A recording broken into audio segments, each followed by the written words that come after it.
DoorDash and Grubhub are cracking down on multi-apping, which could ruin earnings for drivers if they do not adapt. Stick around until the end of this video, and I will share tips on how to multi-app more efficiently and smarter while you're out on the road. Let's start off with a little bit of background.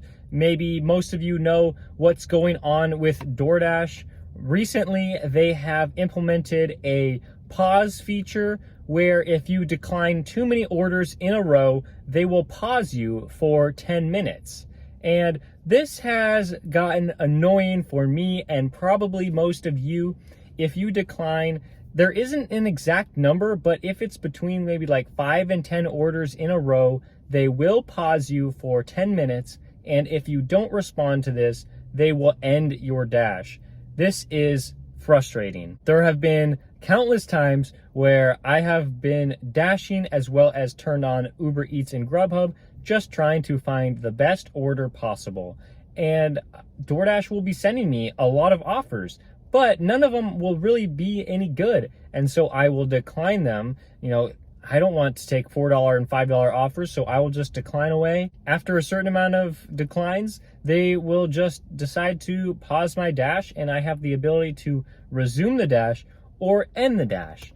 You know, this is a problem because when you're multi-apping, you're switching between screens on your phone, and you're going from DoorDash, decline that one, go back to Uber Eats, maybe decline that one. Like, you might not realize that you're paused. And so when you stop getting orders from DoorDash, you might not realize it right away. And then eventually you go back to DoorDash and realize you've been paused for like 8 minutes.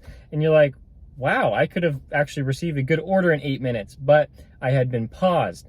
This is just frustrating. And I know many of you have been frustrated as well. Grubhub has their own way where they try to convince drivers to continue to stay active on their platform.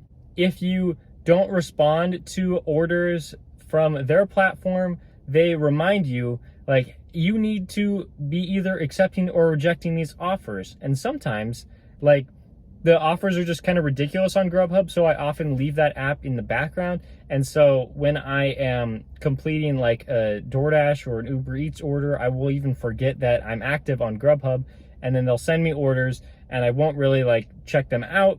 And then they'll say, like, you need to be responding to these offers. It's just like annoying because like with DoorDash, you can just like let the offers run through.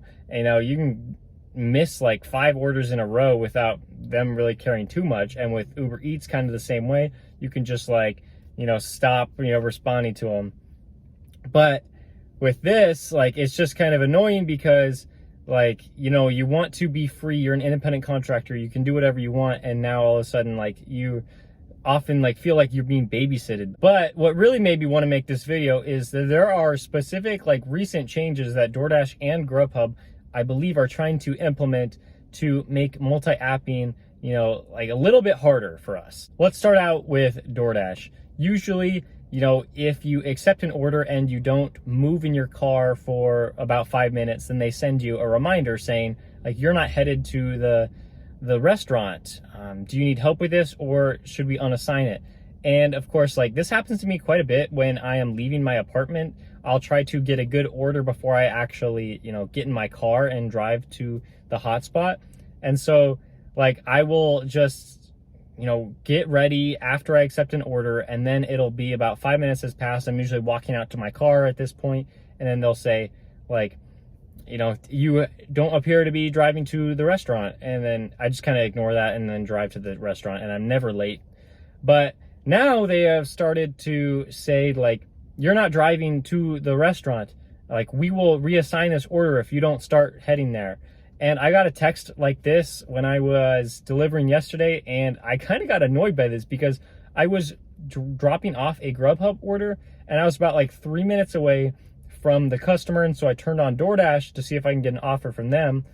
And I actually did. I got a good order and I accepted it. And while I was about like 2 or 3 minutes away from the customer. And so then I drop off that Grubhub order, and then I get back in my car, and DoorDash is threatening to reassign this offer. And I'm like, that's ridiculous. Like, I was 2 minutes away, I dropped off the food, and now I'm on my way to the restaurant, and now you're gonna say, like, we're reassigning your order if you're not, driving. And, of course, like maybe that might be a nice reminder if they didn't like threaten to reassign my order. And so I just kind of got annoyed by that. And I was like, well, that is something new that I haven't really ever seen from DoorDash. And so this is a new way where DoorDash is trying to crack down on multi-apping. Grubhub, it looks like they're implementing something new too. I mean, they're changing a lot of things with their app.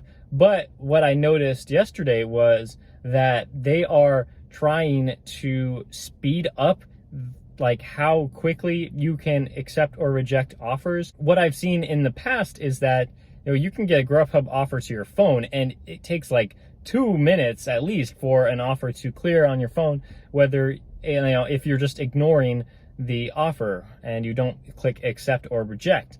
And now I think that they're actually trying to speed up this process, because there's been a lot of times where I've gotten a Grubhub order and I can't really like touch my phone right now because I'm driving, and so I'll wait till I get to a red light, look at the offer, and I'm like, oh, that's actually a pretty good offer. And so I go to accept it and it says this offer is no longer available. But I had just received the offer like a minute ago.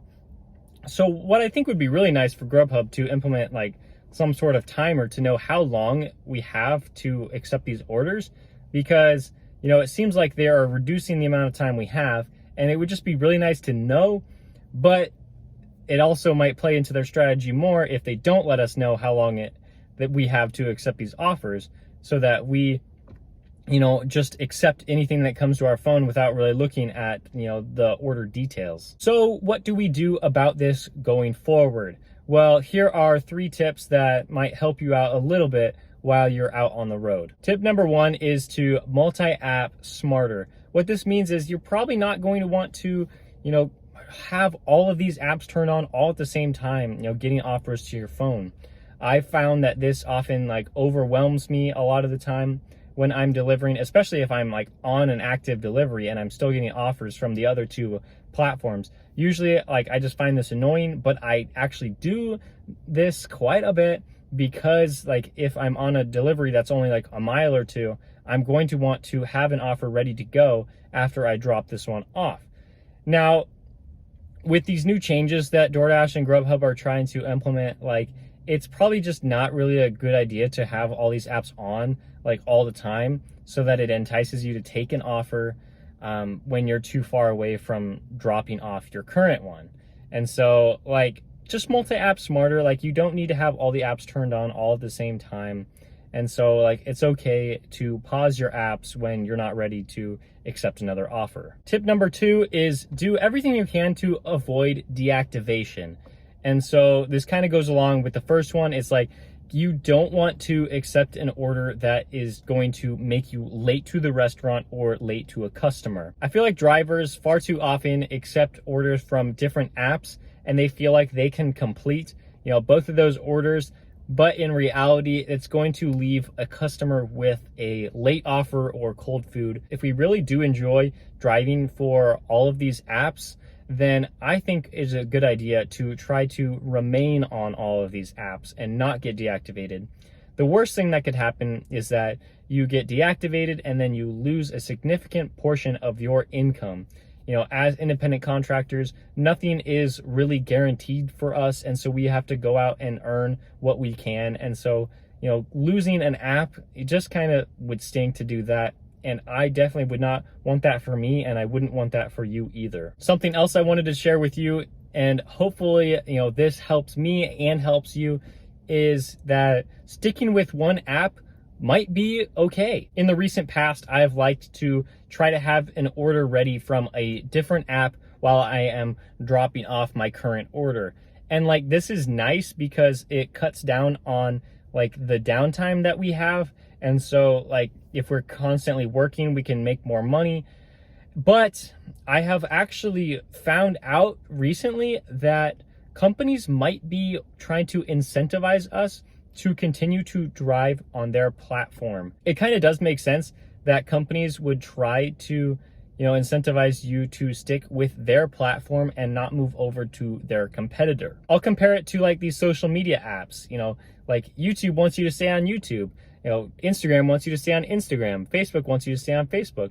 And so like the same way with DoorDash, Uber Eats, and Grubhub, like DoorDash probably wants you to stay driving with DoorDash, and so they don't have to find another driver to fulfill these orders.